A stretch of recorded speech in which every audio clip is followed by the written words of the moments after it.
Ba'd, hadirin dan hadirat jamaah salat maghrib dan isya Masjid An-Nikmah Citra Grand yang kami hormati. Alhamdulillah kita ucapkan puji dan syukur kehadirat Allah Subhanahu wa taala. Sampai hari ini kita masih diberikan kesehatan, kesempatan panjang umur, selamat dari pengerusakan, selamat dari huru-hara, dan selamat dari terkena banjir. Alhamdulillah. Itu nikmat dari Allah Subhanahu wa taala. Ya. Tidak ada sesuatu yang lebih besar yang Allah berikan kepada seorang hamba setelah keyakinan, setelah keimanan, kecuali nikmat kesehatan. Allah Rabbi firli warhamni wahdini wa'afini warzuqni. Doa di antara dua sujud, ya Allah ampunilah aku, rahmati aku, dan berikan aku hidayah. Ini untuk nikmat akhirat. Diampunin, diberikan rahmat, dan diberikan hidayah. Nikmat akhirat. Untuk nikmat dunia apa? Wa'afini warzuqni. Berikan aku kesehatan, keselamatan, dan rezeki. Alhamdulillah kita pada sore hari ini dalam keadaan sehat walafiat.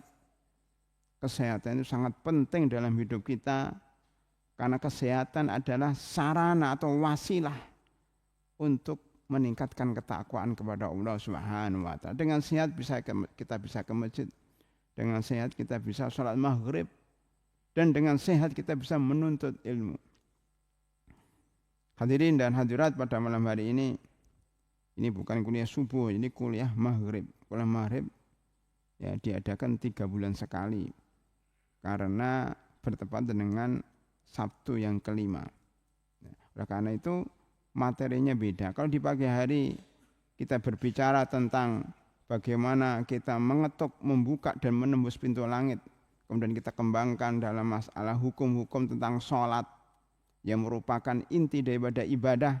Maka pada malam hari di suasana yang sejuk ini kita ingin bicara tentang taman-taman surga. Ya, kita membedah buku ya sudah beberapa kali kita bedah, yaitu buku Banyak Jalan Menuju Surga. Kita berjalan di taman-taman surga. Kita belum bicara tentang bagaimana isi surga, bagaimana kenikmatan di surga, kenikmatan yang tiada tara, ya, kenikmatan yang mata tidak pernah melihat, ya, kemudian telinga tidak pernah dengar, dan hati tidak pernah merasakannya. Belum ke sana, kita baru mau menuju ke sana. Bagaimana caranya ke sana? Bagaimana jalan menuju surga? Hadirin rahimakumullah. Jalan menuju surga itu digambarkan dengan suatu objek wisata atau tempat yang hendak kita tuju. Kita mau ke puncak, ke tempat wisata.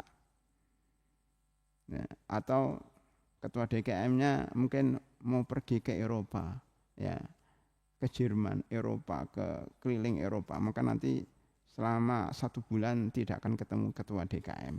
Ya, itu melakukan perjalanan jauh.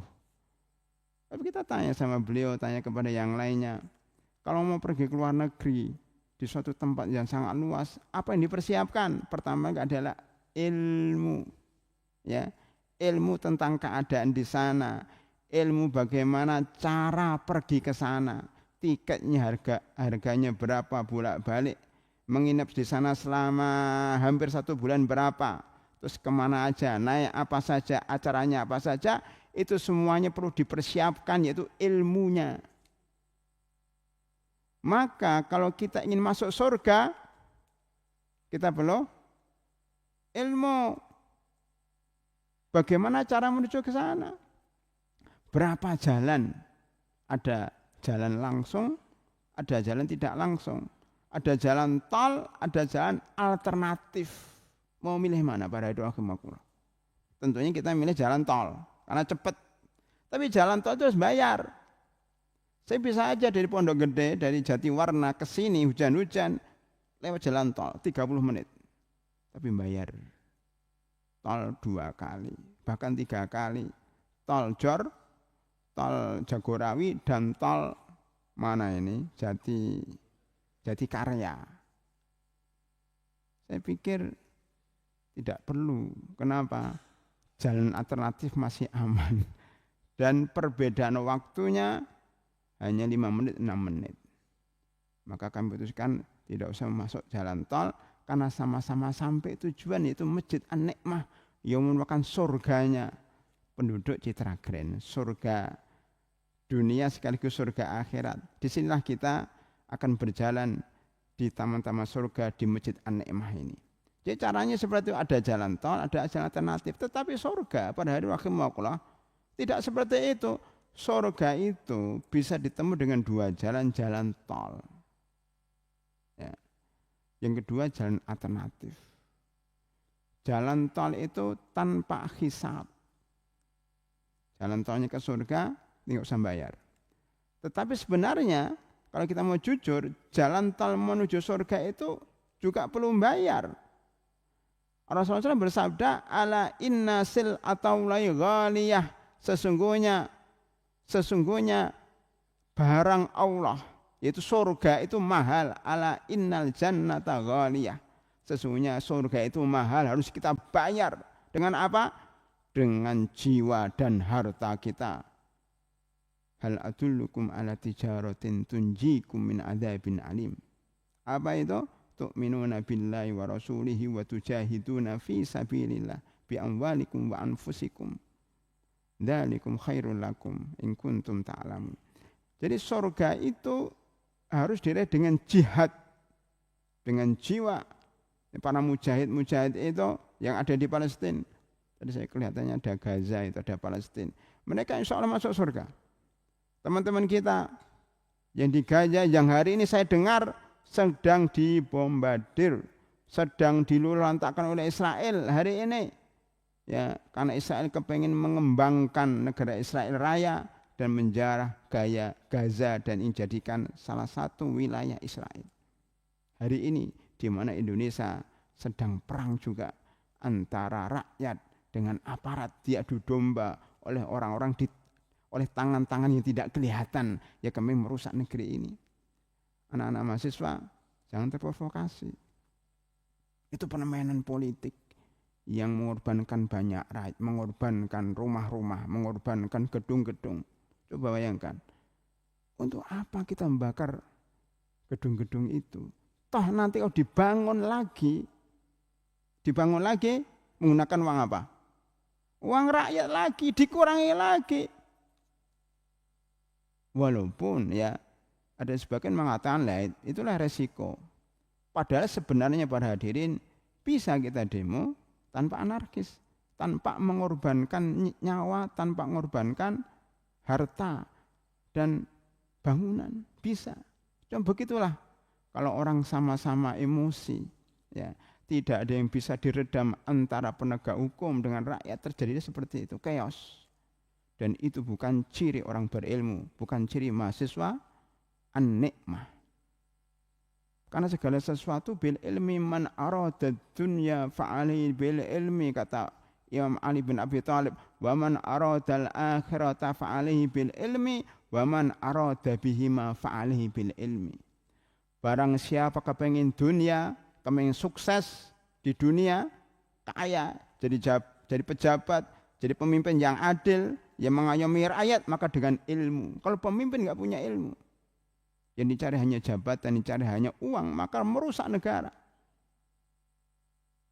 Di akhir zaman akan diangkat pemimpin-pemimpin, pejabat-pejabat yang tidak tahu apa-apa, tidak pernah belajar, tidak pernah ngaji di Masjid An-Nikmah Ba'dal Maghrib sampai Isya, tidak pernah menghafal Al-Quran, tiba-tiba jadi pejabat, jadi anggota DPR. Bahkan artis-artis kerjaannya mengumpulkan uang, ya, bahkan senang-senang di hadapan penderitaan rakyat. Walaupun itu satu paket tentunya dengan pemerintah, tetapi juga tidak boleh rakyat kemudian berbuat anarkis, semuanya salah karena tidak pakai ilmu. Waman aroda demo fa'ali bil ilmi. Barang siapa yang kepengen demo pakai ilmu juga. Islam membolehkan demo, tetapi syaratnya tidak merusak. Karena demo dalam negara demokrasi itu ada aturannya, ada izinnya, ya. Ada hal-hal yang perlu dipatuhi. Islam tidak mengajarkan pengerusakan, dan Islam tidak mengajarkan penguasa untuk membunuh sengaja maupun tidak sengaja, untuk membunuh dan menyakiti rakyatnya. Jadi kalau ingin demo pakai ilmu, kepingin mengatur orang demo, polisi harus punya ilmu. Tanpa ilmu Indonesia rusak. Tanpa ilmu Indonesia rusak. Pada hadul rahimakumullah.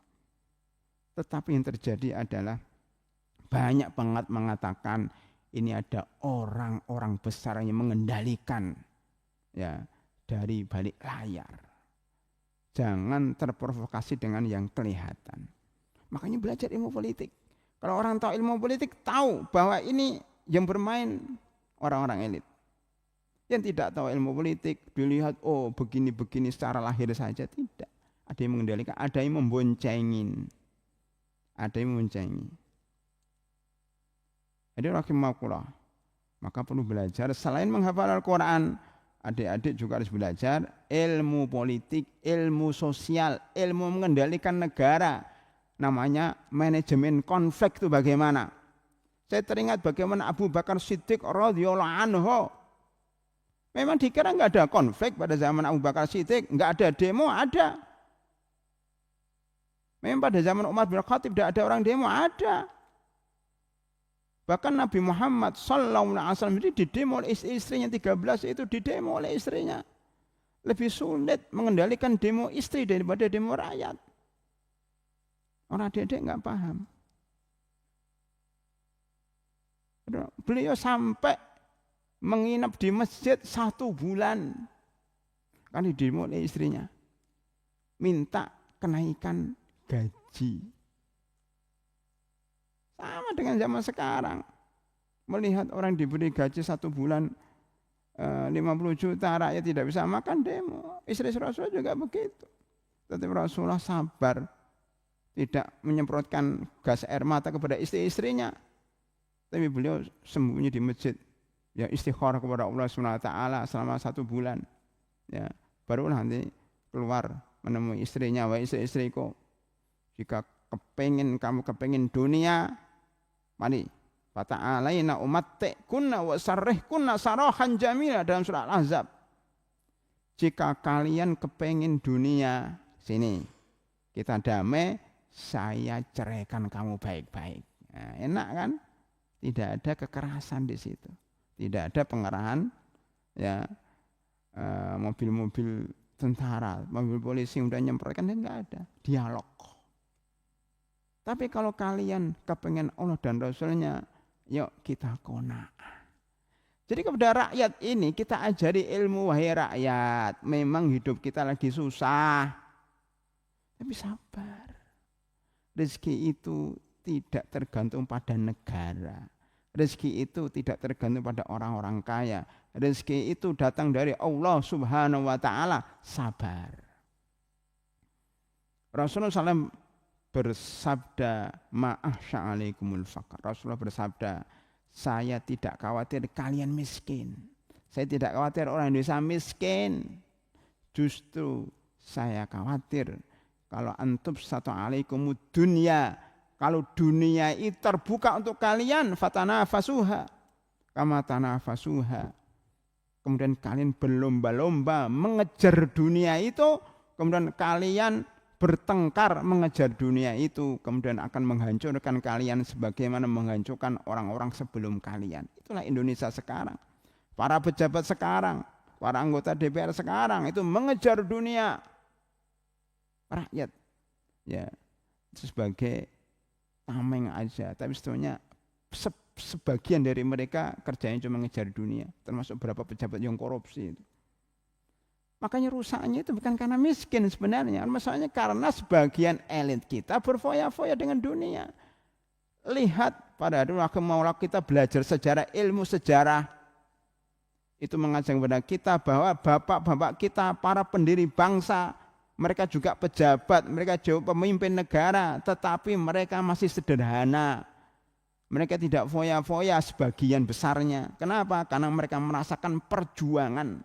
Bagaimana pahitnya melawan Belanda dengan darah dan jiwa mereka berkorban. Maka ketika berkuasa mereka disyukurin benar. Di awal-awal kemerdekaan 1945. Dan tahun-tahun awal mereka masih terasa bagaimana perjuangan merebut negara ini. Merebut kemerdekaan negara ini. Mereka menjaga benar. Tapi giliran sudah merdeka 80 tahun. Anak-anak mereka, cucu-cucu mereka tidak melihat bagaimana perjuangan orang tua mereka. Mereka lupa. Adanya cuma kenyamanan, kemewahan. Akhirnya negara kita walaupun kaya raya seperti ini, tapi nyatanya miskin.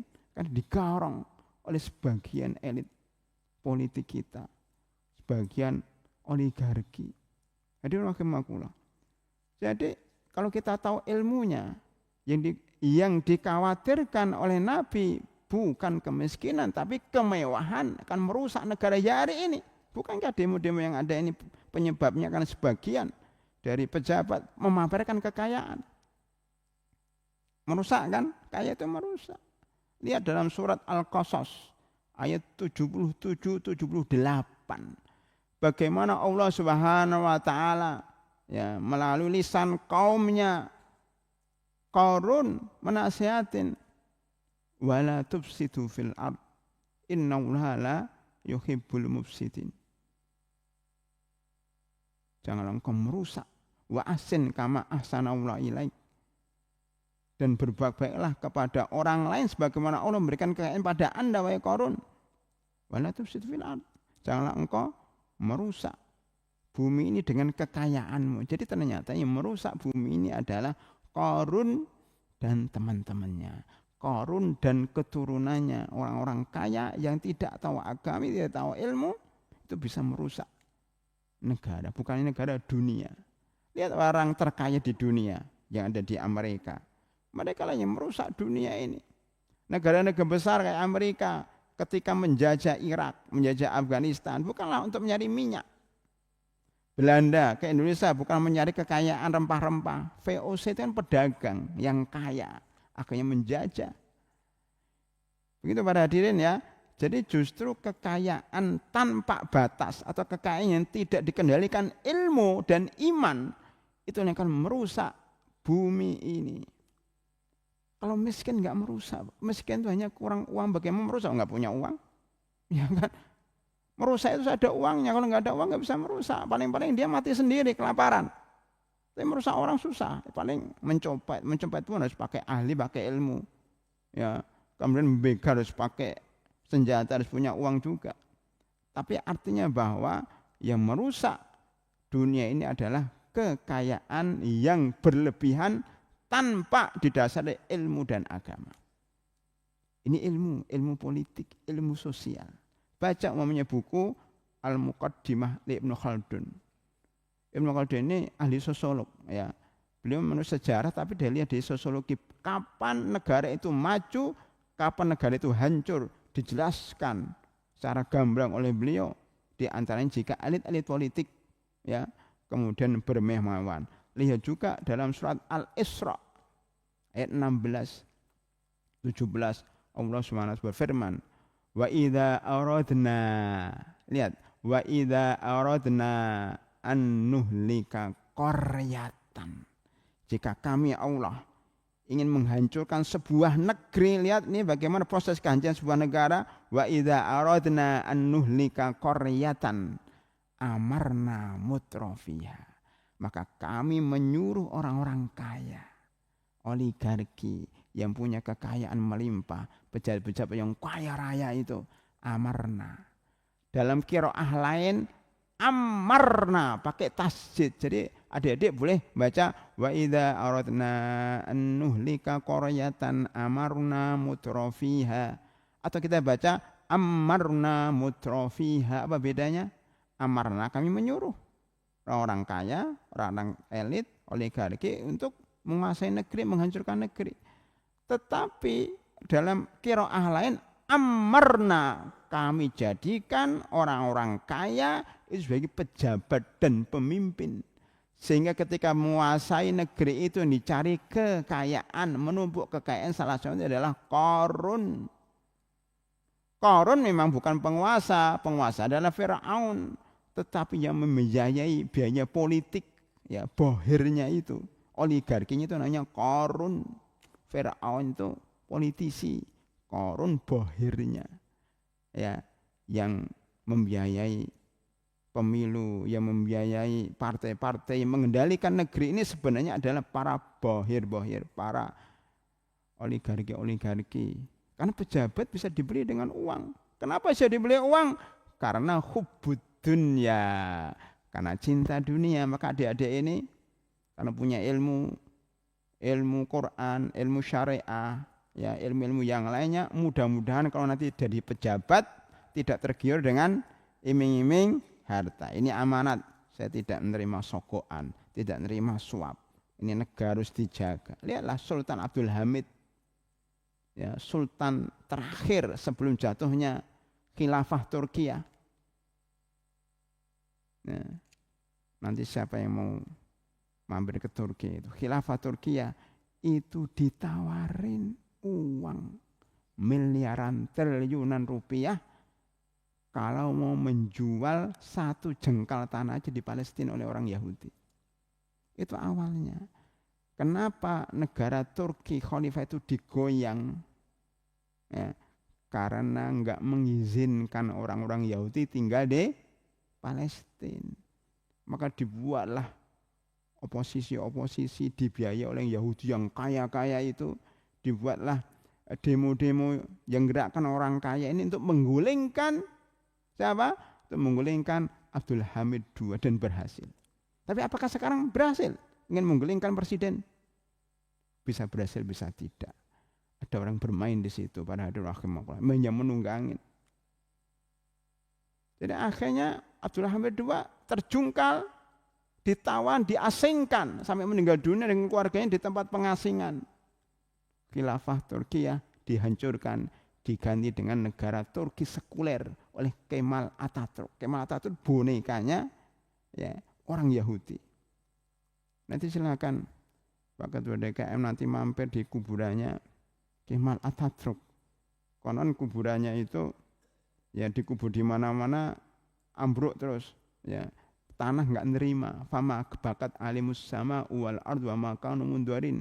Surat Ad-Dukhan surat ke-44 ayat 29 dicatat. Dicatat anak-anak. Surat Dukhan surat ke-44 ayat 29, ketika Firaun tenggelam di lautan dan bersama tentara-tentaranya, Allah berfirman, "Fama bakat alaimus sama wal ardu wa ma kanu mundurin." Langit dan bumi tidak menangisi kepergian Firaun, syukurin. Kata langit syukurin, kata bumi, kata masyarakat, kata rakyat syukurin. Nah, disyukurin, kematian itu disyukurin. Tasakuran rakyat itu dengan kematian Firaun. Begitu juga dengan kematian Kemal Atatürk. Ya, rakyat umat Islam seluruh dunia termasuk di Turki mensyukuri kematian Kemal Atatürk karena dia menggulingkan khilafah Islamiyah. Makanya bumi enggak mau nerima, bingung dikuburkan di mana.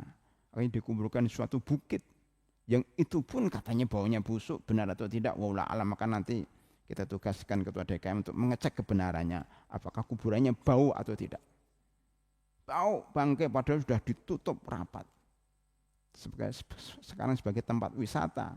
Untuk jadi diambil pelajarannya sebagaimana Firaun diselamatkan Allah Subhanahu wa taala, sekarang dijadikan museum, ditaruh di museum di tengah Kairo. Enggak mampir Kairo, Pak ya. Nanti mampir Kairo lihat museum. Di Kairo itu ada museum Firaun, isinya itu cuma patung-patung raja-raja Firaun zaman dahulu. Salah satunya ada ya kayak meja berkaca gitu, di dalamnya ada tubuh Firaun, tidak terlalu tinggi, terlalu besar ya, kayak anak-anak inilah tingginya, wajahnya juga kayak gini, wajah kayak wajah Firaun. Wah itu begitu mukanya itu udah ininya udah copot telinganya, matanya udah apa, tapi tubuhnya masih utuh. Ini fal yauma nunajjika bi badanika litakuna liman khalfaka ayah. Hari ini Allah berfirman, hari ini kami selamatkan wahai Fir'aun dan kami awetkan badanmu supaya menjadi pelajaran bagi orang-orang sesudahmu. Dalam surat Yunus surat 10 ya, ayat 92-93. Jadi Allah mengawetkan Fir'aun untuk dijadikan pelajaran. Allah mengawetkan Kemal Ataturk sebagai pelajaran orang-orang sesudahnya. Bahwa ada tangan-tangan, ada orang-orang yang mungkin agamanya Islam, mungkin warna kulitnya ya coklat. Kalau orang bahasa zaman dulu mengatakan londo ireng. Jadi merusak negara kita itu bukan orang asing, tapi londo ireng. Zaman dulu Belanda, tapi wajahnya kayak adik-adik ini. Namanya bule coklat, bule ireng. Orang Indonesia, orang pribumi itu berkhianat. Ya, karena menjadi kaki tangan asing dan asing untuk merusak negeri ini. Sejak zaman dahulu, sejak zaman Nabi Muhammad SAW, bahkan sejak zaman Fir'aun, ya, termasuk khilafah Turki hancur oleh kaki tangan Yahudi. Begitu para hadirin. Maksud saya para hadirin, kalau jadi pejabat itu jangan mau disuap untuk menjual sejengkal tanah dari Indonesia. Dijual, pasir dijual, semuanya dijual. Hanya uangnya masuk ke pejabat itu. Itu bahaya. Sultan Abdul Hamid sudah membuktikan walaupun akhirnya digulingkan. Hadirin rahimakumullah. Itu semuanya butuh ilmu. Butuh ilmu. Ilmu apa? Ilmu politik, ilmu sosial, ilmu manajemen konflik. Saya tadi mengatakan apa? Abu Bakar Siddiq radhiyallahu anhu ketika digoyang oleh orang-orang murtadin, orang-orang Musailamah al-Kadzdzab, beliau tegas, orang-orang yang murtad, yang tidak mau bayar zakat, kita perangin. Kata Umar bin Khattab, tidak wahai Abu Bakar Siddiq, itu orang Islam, orang kita juga, rakyat kita juga. Kata Abu Bakar Siddiq, tidak bisa. Mereka telah membedakan antara sholat dan zakat. Saya akan memerangi orang-orang yang membedakan sholat dan zakat dan tidak mau membayar zakat. Umar bin Khattab tunduk dan takluk sama Abu Bakar. Padahal Abu Bakar itu orangnya kurus, ya, langsing. Umar bin Khattab gua. Tapi masalah kemauan, masalah ketegasan kalah dengan Abu Bakar Siddiq. Maka mengalah Umar bin Khattab, akhirnya terjadilah perang melawan orang-orang murtad yang benar-benar murtad, yang benar-benar kemudian menggoyang negara, benar dia dibasmi habis. Alhamdulillah, nabi-nabi palsu itu akhirnya hancur semuanya, dibunuh semuanya. Maka negara aman. Jadi kalau kepengen negara aman itu singkirkan para pengkhianat negara. Walaupun mereka meneriaki NKRI. Kami Pancasila, ya. Kalau NKRI Pancasila itu orang yang baik, tidak merusak negara. Yang mendirikan NKRI siapa? Ini ilmu sejarah. Siapa yang mendirikan NKRI pada hadirin? Siapa? Umat Islam. Tokoh Islam namanya M. Nasir, Perdana Menteri pertama kali. Ya, beliaulah yang merapatkan, ya, menyatukan negara-negara RIS, Republik Indonesia Serikat. Itu kan buatan Belanda supaya bangsa Indonesia terpecah belah antara wilayah-wilayah, masing-masing punya raja. Ketika Muhammad Nasir, ya, ditugasi oleh Soekarno satukan Indonesia, maka belum menyatukan jadi Perdana Menteri. Semuanya dilobi, tidak dengan senjata, tidak dengan lobi. Mereka itu mau meletakkan senjata dan menyerahkan ke pusat. Maka muncullah NKRI, Negara Kesatuan Republik Indonesia. Perdana Menteri pertama kali Muhammad Nasir, seorang cendekiawan Muslim dan ulama. Walaupun akhirnya dipenjara juga dia. Dia dipenjara juga, dituduh ingin menggulingkan Soekarno. Padahal dia mendirikan negara Republik Indonesia ini. Jadi adik-adik juga harus tahu ilmu sejarah supaya paham bagaimana negara kita itu dibangun dan didirikan oleh para ulama kita. Dengan ilmu ini adalah pembukaan Undang-Undang Dasar 45. Ya. Jadi negara ini, bangsa ini telah ya kita mendapat kemerdekaan ini dengan rahmat Tuhan yang Maha Kuasa, dengan rahmat Allah yang Maha Kuasa. Subhanallah. Kok ditulis dengan rahmat Allah yang Maha Kuasa, ada Maha Kuasanya. Kenapa enggak Maha Pengasih dan Maha Penyayang? Luar biasa itu kan pemilihan diksinya. Karena merebut kemerdekaan dari Belanda itu perlu kekuatan, maka menggunakan diksi dengan rahmat dari Allah yang Maha Kuasa. Itu luar biasa, itu pasti ulama yang buat. Jadi yang buat Undang-Undang 45 itu para ulama, yang buat Pancasila itu ulama. Dan kemudian dirusak oleh para pengkhianat. Jadi rahimakumullah, itu semuanya kaitannya dengan ilmu. Ilmu itu ada ilmu agama, ilmu dunia. Maka kalau kepengen masuk surga pakai ilmu agama, kepengen dunia makmur dengan ilmu dunia. Maka barang siapa kepengen masuk surga dan bahagia di dunia harus punya ilmu kedua-duanya. Jadi adik-adik, selain nanti menghafal Al-Quran, harus banyak membaca, mengerti lingkungan yang terjadi di negara kita, membaca, pokoknya banyak membaca. Jangan malas membaca, hafalan saja tidak cukup. Hafal juga harus paham isinya. Isi Al-Quran itu apa? Al-Quran itu banyak tentang politik. Maka di tempat lain saya mengajar secara rutin namanya ayat-ayat politik. Dalam Al-Quran itu banyak tentang ayat-ayat politik. Ya, kita menceritakan Raja Sulaiman dengan Ratu Bilqis.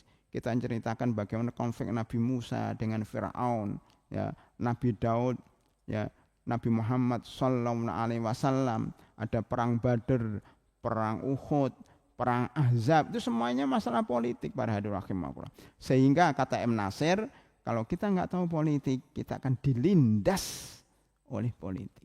Maka belajarlah ilmu politik juga, tentunya politik Islam, bukan politik sekuler. Hadirin rahimakumullah, apa landasan bahwa ilmu adalah salah satu jalan menuju surga? Sabda Rasulullah sallallahu alaihi wasallam dari Abu Hurairah radhiyallahu anhu, bahwasanya Rasulullah sallallahu alaihi wasallam bersabda, "Man salaka tariqan yaltamisu fi ilman sahhalallahu lahu tariqan ilal jannah." Hafal enggak Adik-adik? Harus apa nih? Pendek ini. Barang siapa yang berjalan menuju majelis taklim, yang berjalan menuju Masjid An-Nikmah untuk sholat dan mengikuti kajian ba'dal maghrib sampai isya, wahai para hadirin semuanya, sesungguhnya Allah telah mudahkan kalian menuju surga. Mudah-mudahan kita dimasukkan ke dalam surganya. Amin ya robbal alamin. Dunia cuma sebentar, paling gitu-gitu aja pada hadirin. Lihatlah orang yang kaya itu. Baru saja tadi saya mendengar ada salah satu pejabat yang kaya raya, rumahnya mewah, hancur berantakan, dirusak oleh massa. Ya. Maksudnya dunia itu begitu, kadang kaya, kadang ambruk, kadang miskin, tiba-tiba jadi kaya, kaya tiba-tiba miskin. Itulah dunia cepat. Makanya wala fala yughurrannakum, janganlah kalian tertipu dengan dunia. Dunia ini mataul ghurur. Ya, makanya para hadirin yang tinggal di Citra Grand, yang jamaah Masjid An-Nikmah ini, orientasi kita surga. Surga, dunia akan kita tinggal. Semua akan kita tinggal semua. Kemewahan yang ada akan kita tinggal.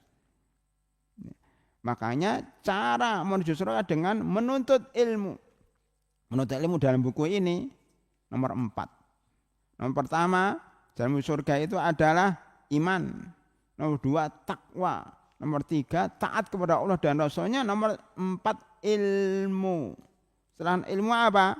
Membangun masjid, ya, kemudian pergi, pulang dan pergi setiap saat ke masjid, berjalan ke masjid.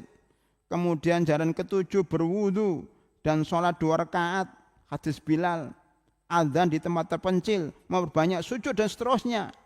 Tetapi saya pribadi meletakkan ilmu sebelum ibadah.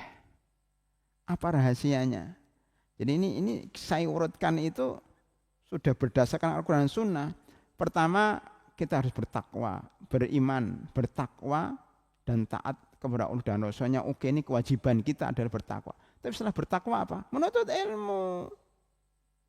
Loh Ustaz, sholat, zikir, kemudian apa azan, banyak sujud, itu ibadah sunnah. Jadi kalau kita berbicara masalah takwa, masalah iman, masalah takwa itu maksudnya mengerjakan yang wajib-wajib dulu. Oke, sholat 5 waktu, puasa Ramadan, zakat dan sebagainya yang wajib-wajib. Baru menuntut ilmu, baru yang sunnah-sunnah. Maka Imam Nawawi dan Imam Yan mengatakan menuntut ilmu adalah ibadah yang paling afdal, paling utama daripada ibadah sunnah. Maka kalau saya bermadhab antara maghrib dan isya, dan sudah kita terapkan di Masjid An-Ni'mah ini antara maghrib dan isya, antara azan dan iqamah, nanti mudah-mudahan ini kan sebentar lagi azan ya, 1 menit 20 detik itu akan azan. Setelah azan kita enggak sholat sunnah. Loh kenapa sholat sunnah kan banyak pahalanya? Tidak, kita melanjutkan tanya jawab. Menuntut ilmu lebih penting daripada sholat sunat. Makanya yang hari ini mau baca Al-Quran pending dulu, baca Al-Qurannya nanti kapan-kapan. Ba'da Isya juga bisa. Hari ini menuntut ilmu, belajar ilmu. Salah satunya cara menuju surga dengan ilmu. Man salaka tariqan yaltamisu fi ilman sahhalallahu tariqan ilal jannah. Dimudahkan urusan kita surga dengan ilmu. Lah ibadah tanpa ilmu, dia baca Al-Quran, dia sholat tapi nggak tahu rukun dan syarat sholat. Makanya setiap subuh keempat kita ajarkan cara sholat yang benar supaya diterima sholat kita. Baca Al-Quran yang benar, ada tahsin di sini anak-anak, bapak-bapak, supaya kita diterima. Makanya ilmu itu muqaddim, ilmu itu di awal, baru ibadah di akhir. Gitu para hadirin ya. Makanya kalau benturan antara ilmu dan ibadah sunnah, maka dahulukan ibadah sunnah. Nanti ba'da adzan isya kita lanjutkan tanya jawab. Kalau adik-adik enggak nanya, kan saya sampaikan salah satu dalil dari Rasulullah SAW bahwa ilmu lebih penting daripada ibadah sunnah. Sekarang adzan dulu, karena adzan itu fardu kifayah, kita stop dulu ilmunya. Kita ibadah fardu kifayah dulu, adzan silahkan. Karena adzan syiar, adzan dulu baru kita lanjutkan. Itu ya.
Baik hadirin dan hadirat, sambil menunggu iqamah kita mempraktekkan tentang kaidah bahwa ilmu lebih utama daripada ibadah sunnah. Maka silahkan yang mau bertanya tentang ilmu, silahkan yang mau bertanya, para mahasiswa silahkan. Waalaikumsalam warahmatullahi wabarakatuh.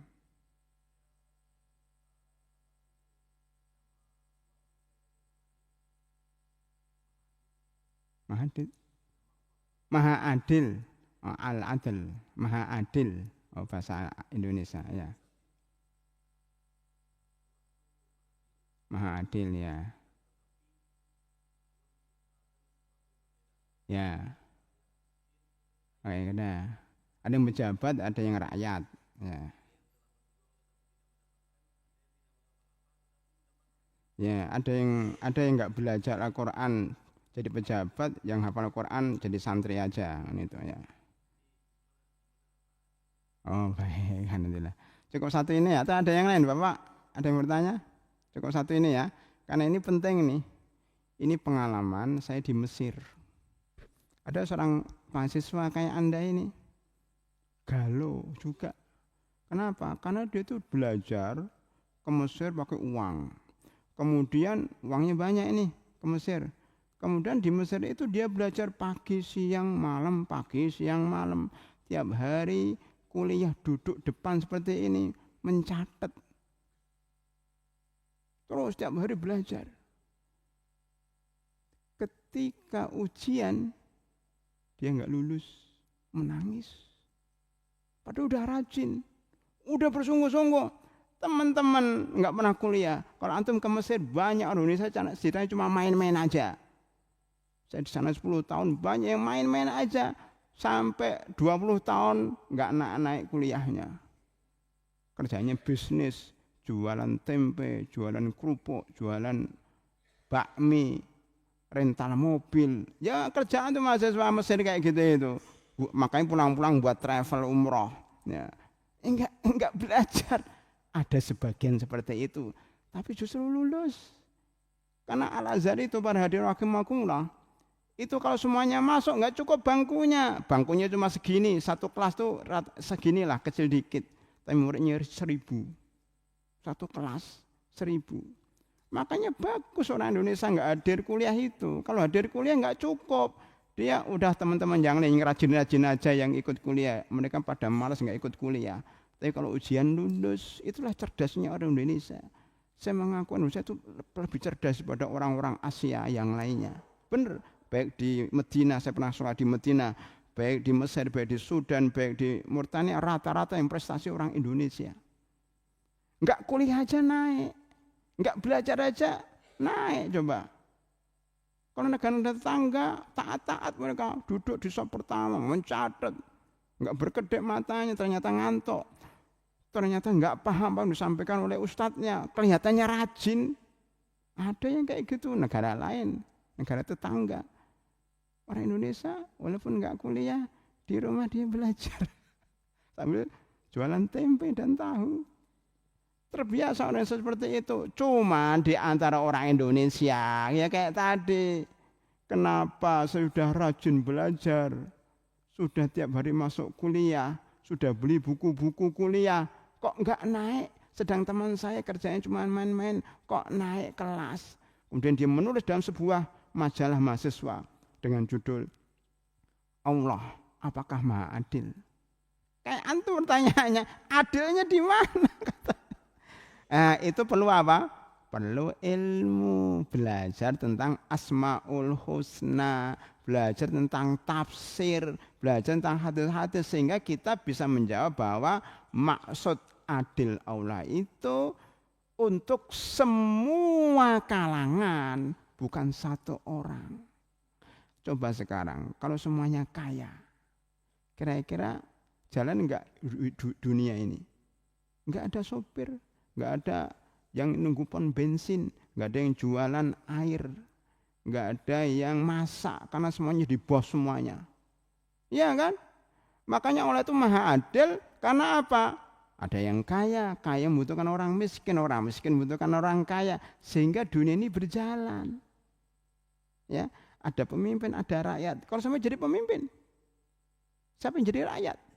Nggak ada kan? Maka harus ada pemimpin, ada rakyat. Ada orang kaya, ada orang miskin. Tapi Ustadz, ini kan sudah sungguh-sungguh bekerja. Tapi kok nggak dapat, ini nggak kerja, kok langsung dapat. Itu hikmah. Jadi begini para hadirin rahimakumullah, kalau kita ikut lebih mendalam lagi, sebenarnya miskin itu ada dua. Miskin karena takdir, semuanya miskin karena memang takdirnya miskin. Yang dua, miskin karena malas. Ada dua. Kita termasuk yang mana?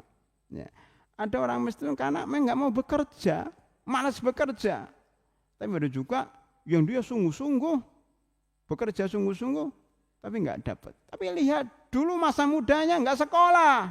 Dulu masa mudanya nggak mau sungguh-sungguh, ketika tua, akhirnya nggak dapat kesempatan. Maka salah satu tokoh Indonesia yang baik, salah seorang pejabat, mantan pejabat mengatakan, pendidikan itu mempermudah kita mengakses ekonomi. Makanya kami anjurkan adik-adik ini sekolah terus. Kalau selesai di An-Nikmah, lanjutkan ke S1, S2, S3 atau sekolah apa saja. Yang penting punya ilmu, skill. Insya Allah akan mudah dalam mencapai ekonomi. Jadi kalau kita bicara miskin panjang. Tidak hanya miskin begitu aja, mesti ada penyebab-penyebabnya. Tetapi orang miskin itu banyak masuk surga. Adil enggak Allah? Yang paling banyak masuk surga itu orang miskin. Yang paling terakhir masuk surga orang kaya. Antum milih jadi orang kaya atau orang miskin? Yang menanya. Antum paling masuk surga pertama kali. Yang kaya-kaya itu masuk surganya lama. Karena harus dicek barang. Semakin banyak barangnya dicek satu-satu. Kalau antum kan nggak punya barang langsung masuk. Jadi berbahagialah jadi orang miskin. Yang kedua, orang miskin itu ikhlas, berdoa kepada Allah Subhanahu wa ta'ala, sering berdoa kepada Allah. Orang kaya enggak pernah berdoa karena merasa kaya. Makanya para pengikut Nabi rata-rata miskin. Yang kaya dikit, kaya pun qanaah, kaya pun berbagi. Itu zaman sahabat. Gitu ya. Karena kalau kita kaya, kadang lupa sama Allah Subhanahu wa ta'ala. Benar enggak? Dulu ada sahabat miskin, enggak kuat kepengen kaya. Kepengen kayak DPR, kepengen kayak pejabat, kaya mendadak, gaji untuk sewa rumah aja 50 juta per bulan. Antum udah gajinya berapa per bulan? Kau pada kepengen, ya Rasulullah doakan saya jadi orang kaya. Kata Rasulullah, enggak. Kalau kamu kaya, kamu lupa, enggak pernah ke masjid An-Nikmah lagi. Kata Rasulullah, janji ya Allah, janji saya akan semakin rajin. Akhirnya Rasulullah mendoakan dia jadi kaya. Yang tadinya punya kambing 1, punya kambing 2, akhirnya punya kambing 10, kambing 100, ribuan kambing. Ketika nggak punya kambing, setiap dalam hari sama Isya selalu di masjid. Tapi kalau kambingnya 2, ketika punya kambing 3, 10, nggak pernah di masjid, nggak pernah kan mana nggak orangnya lagi ngurusi kambing, Ustaz, kambing udah 10. Ketika kambingnya 100, 200, nggak pernah ikut kuliah subuh, bahkan nggak ke masjid. Kenapa? Sibuk ngurusi kambing. Coba bayangkan. Akhirnya dia sibuk dengan bisnisnya, sibuk dengan kambingnya, nggak pernah ke masjid, nggak pernah menuntut ilmu. Qadarullah dia bangkrut lagi, miskin lagi, nongol di masjid lagi. Jadi yang nongol di masjid ini kelihatannya memang ya ya nggak semuanya, tapi sebagian kan. Tapi bersyukur kepada Allah, itu namanya adil. Nanti karena komat ya, ada namanya fadlun. Jadi ada adil, ada fadlun dalam Al-Quran. Adil itu memberikan sesuatu sesuai dengan pekerjaannya. Kalau dia berbuat baik, dibalas dengan baik. Kalau dia berbuat jahat, maka dihukum sesuai dengan kejahatan. Tapi kalau keutamaan itu memberikan gaji di atas pekerjaannya. Mestinya gajinya sebulan 5 juta, karena Allah maha fadlun, dzalika fadlun minallah, maka diberi bonus 6 juta. Jadi adil itu sesuai standar. Kalau fadlun itu bonus, kita itu semua rata-rata diberikan bonus oleh Allah. Kita mestinya surganya rendah, tetapi oleh Allah ditingkatkan. Mestinya kalau kita berbuat dosa, kita akan diadab, tapi Allah mengampunin. Jadi Allah itu bukan hanya maha adil, tapi maha utama, lebih bijak daripada adil. Karena apa? Memaafkan kita, kemudian tidak menghukum kita, dan memasukkan kita ke dalam surganya. Amin ya robbal alamin. Makanya harus banyak membaca dan pelajari, banyak jalan menuju surga. Mudah-mudahan Allah Subhanahu wa taala memberikan kepada kita kekuatan, taufik dan hidayahnya. Subhanakallahumma bihamdika asyhadu an la ilaha illa anta astaghfiruka wa atubu ilaik. Assalamualaikum warahmatullahi wabarakatuh.